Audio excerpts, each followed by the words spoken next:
Fala galera ligada no Pautas e Táticas. Esse vídeo era até para ter saído ontem à noite, né? Mas tive uma indisposição, acabei não gravando. Peço desculpas a vocês e agradeço muito a galera que se preocupou, porque eu avisei, né? Deixei avisado que esse vídeo sairia hoje de manhã, em caso de melhora. Como eu tô aqui, vocês estão me vendo, é porque as coisas estão se normalizando. Já tô bem mais disposto no dia de hoje pra gente falar da seleção holandesa, que confirmou seu favoritismo, passou em primeiro no grupo A da Copa do Mundo, e a gente vai falar aí sobre alguns padrões táticos, né, do time do Louis van Gaal.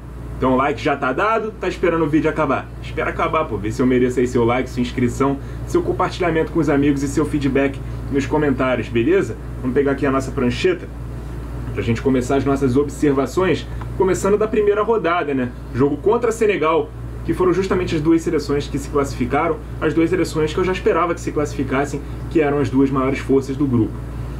O time titular da Holanda foi Noppert no gol, Dumfries, o ala, pela direita, De Ligt na zaga pela direita, Van Dijk, o zagueiro central, Ake, o zagueiro pela esquerda, e Daley Blind lá na lateral esquerda, na ala esquerda.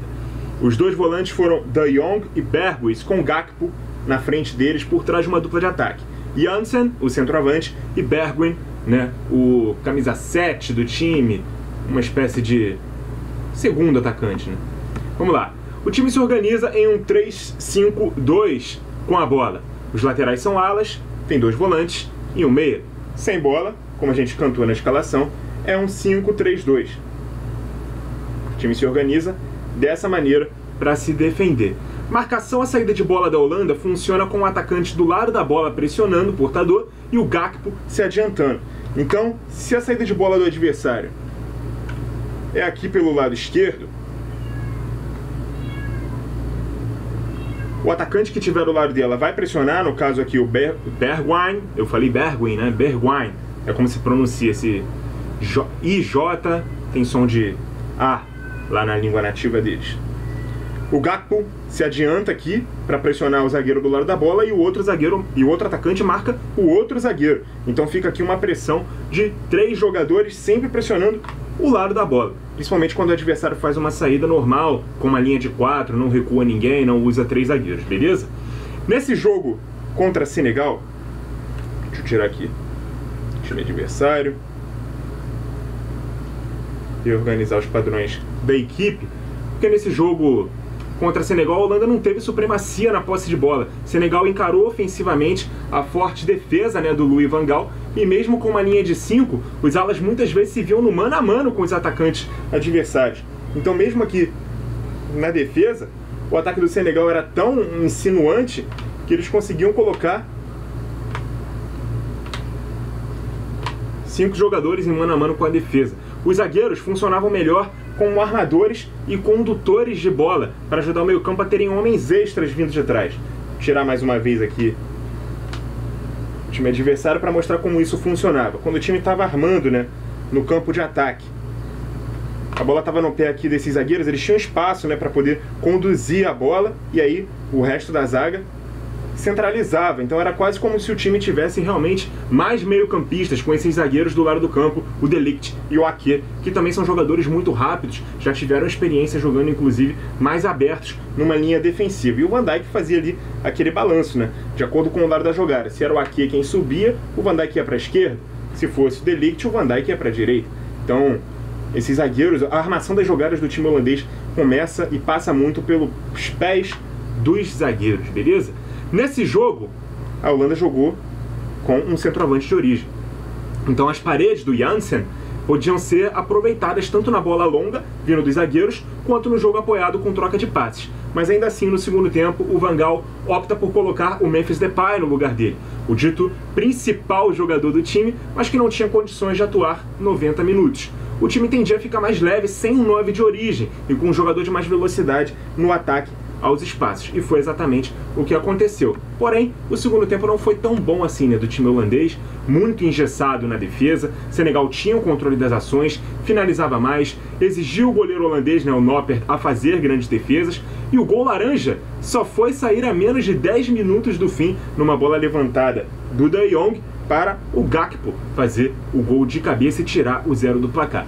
No final do jogo ainda houve tempo para um segundo tento, né? O Depay aproveitou a falha na defesa senegalesa, finalizou fraco, o Mendy deu rebote, o Klaassen conferiu para dar números finais a um jogo que Senegal foi até melhor do que a Holanda, mas o placar não se traduziu. Não existe justiça no futebol em relação a resultado e desempenho. Vence o mais eficiente e o menos errante. A Holanda foi firme na defesa, aproveitou as falhas defensivas do adversário. Na segunda rodada contra o Equador, o Van Gaal mexeu um pouco no time. A primeira mudança foi o Timber entrando na vaga do De Ligt, o Jansen deu lugar ao... Aliás, o Jansen e o Berghuis no meio-campo deram lugar ao Klaassen e ao Koopmeiners no meio-campo. E o Gakpo, que jogou aqui com essa função de 10, foi fazer a dupla de ataque, né, do lado do Berghuis nesse segundo jogo. E foi dele, inclusive, o gol que abriu o placar contra o Equador antes dos 10 minutos. O Timber fez mais a função de um falso lateral direito. Na verdade, tá na hora de pegar a prancheta agora para a gente mostrar essa função, né, que o Timber fazia, quase que como um falso lateral direito, né, juntamente com o time, para poder dar mais liberdade para o Dumfries avançar na ala direita. Por vezes, na defesa, era possível ver a Holanda num 4-4-2, com o Klaassen sobrando junto ao Berghuis, né, e o Gakpo vindo compor o meio campo, juntamente com o Koopmeiners, com o De Ligt, para poder fazer esse sistema tático, mas era só momentâneo. O PVC, inclusive, na transmissão do Sport TV, levantou a dúvida se essa postura era proposital na fase defensiva ou se não seria o Dumfries sempre atrasado no recuo defensivo. De fato, o Equador deu trabalho ao lado direito da defesa holandesa. Também é importante notar que, diferentemente da primeira rodada, nesse jogo a Holanda teve mais posse de bola. Encarou um adversário que optou por jogar com 3 zagueiros, fugindo um pouco da sua característica principal. O Equador não costuma jogar com esse esquema de jogo. Com isso, a marcação da saída de bola também mudou. Vamos voltar aqui ao sistema principal da Holanda, que é o 3-5-2. Como é que funcionava aqui a marcação da saída de bola? O Equador tinha 3 zagueiros. Então o que eles faziam era subir com o terceiro homem do meio campo, o homem mais avançado, juntamente com os 2 atacantes, para marcar os zagueiros abertos, e esse terceiro homem do meio campo vinha encostar nos atacantes. Esse terceiro homem, no caso, foi o Koopmeiners, né? Fazia um avanço mano a mano na saída de 3 do Equador. Mas na fase de construção do time holandês, tinha apenas um volante, o De Jong. Com isso, o Koopmeiners e o Klaassen passaram a jogar como uma dupla de meias. Esse 3-5-2 ficou mais com cara de 3-1-4-2 do que de 3-2-3-2. São duas variações diferentes do 3-5-2. A gente até pode falar sobre isso futuramente num vídeo específico sobre as variações do 3-5-2, beleza? O Equador chegou a empatar o jogo, né, com o Estupiñán, mas tinha jogador voltando da posição de impedimento. No mais, foi a segunda partida seguida que o Van Gaal optou por não escalar o Depay logo de início devido a uma lesão, que ele ainda está se recuperando. Ele chegou à Copa do Mundo machucado. Então essa utilização do Depay está sendo dosada. Nesse jogo ele entrou no intervalo. Na terceira partida ele foi titular. O empate do Equador veio para valer no início do segundo tempo na falha do Timber, chute do Estupiñán, rebote de Noppert e oportunismo do Enner Valencia. Grande destaque aí do Equador nessa fase de grupos, com 3 gols nos 2 primeiros jogos. Mais uma vez a Holanda deixou a desejar. Não foi melhor na vitória contra Senegal e terminou o jogo se preocupando mais em não perder para o Equador do que em chegar ao segundo gol. A classificação em primeiro veio na protocolar vitória, né, contra o Catar na terceira rodada. A Holanda só ficaria de fora caso perdesse esse jogo e houvesse empate entre Equador e Senegal. Fora o saldo de gols, né, teria que ser tirado pelos anfitriões já eliminados. Não aconteceu. Vitória por 2-0, gols de Gakpo, grande destaque individual do time do Van Gaal nessa Copa, e do De Jong também, que também foi às redes, ele que também marcou gol nesse jogo. Nessa partida, o De Roon foi titular no meio-campo ao lado do De Jong, o Timber foi mantido na direita da zaga e o Depay começou o jogo ao lado do Gakpo no ataque. Dessa vez o Berghuis foi para o banco de reservas. Finalmente a Holanda foi superior de ponta a ponta num jogo mantendo seus padrões, não sofreu na defesa e agora vai encarar a seleção dos Estados Unidos nas oitavas de final, que passou em segundo no grupo da Inglaterra.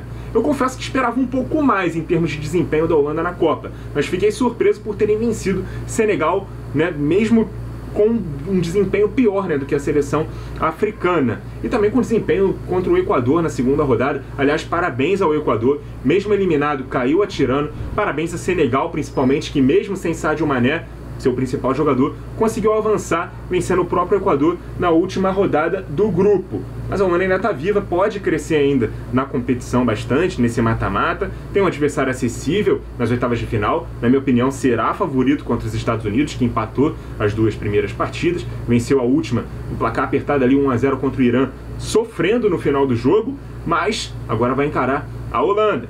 Vamos ver aí o que a Laranja Mecânica vai aprontar pra gente nessa Copa do Mundo. Muito obrigado a você que acompanhou o vídeo até aqui. Continue ligado no Pautas e Táticas.